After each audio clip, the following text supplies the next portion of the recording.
کیا آپ جانتے ہیں کہ جب آپ نماز پڑھتے ہیں تو فرشتے آپ کے گرد جمع ہو کر رشک کرتے ہیں؟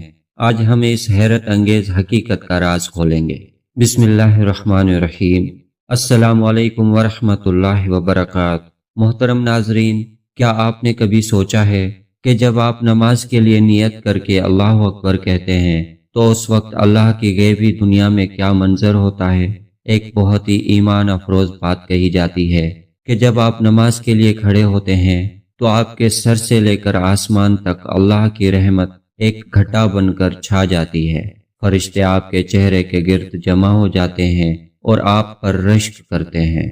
اس وقت ایک فرشتہ پکار کر کہتا ہے، اے نماز پڑھنے والے، اگر تو دیکھ لے کہ تیرے سامنے کون ہے اور تو کس عظیم ہستی سے گفتگو کر رہا ہے تو رب کی قسم تو قیامت تک سلام نہ پھیرے۔ اللہ تعالیٰ کا ارشاد ہے، صبر اور نماز کے ذریعے اللہ سے مدد حاصل کرو۔ یہ اس بات کی دلیل ہے کہ نماز صرف چند جسمانی حرکات کا نام نہیں بلکہ اللہ سے مدد مانگنے اور اس کے قریب ہونے کا سب سے بڑا ذریعہ ہے۔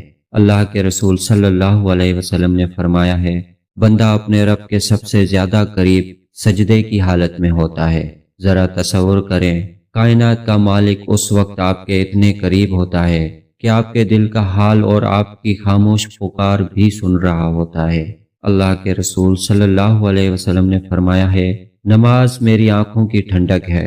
یہ وہ عبادت ہے جو روح کو سکون اور دل کو اطمینان بخشتی ہے۔ جب انسان پوری توجہ اور یکسوئی کے ساتھ نماز پڑھتا ہے تو اسے دنیا کے تمام غم اور پریشانیاں چھوٹی لگنے لگتی ہیں۔ ہمیں چاہیے کہ اپنی نمازوں کو محض عبادت سمجھ کر ادا نہ کریں بلکہ یہ سوچ کر کھڑے ہوں کہ ہم شہنشاہوں کے شہنشاہ کے سامنے کھڑے ہیں۔ اس احساس کے ساتھ پڑھی گئی نماز ہی وہ نماز ہے جو انسان کو برائیوں سے روکتی ہے اور زندگی میں برکت لاتی ہے۔ اللہ تعالی ہمیں اپنی نمازوں میں وہ سکون اور لذت عطا فرمائے جو اس کے نیک بندوں کو حاصل ہوتی ہے۔ آمین یا رب العالمین۔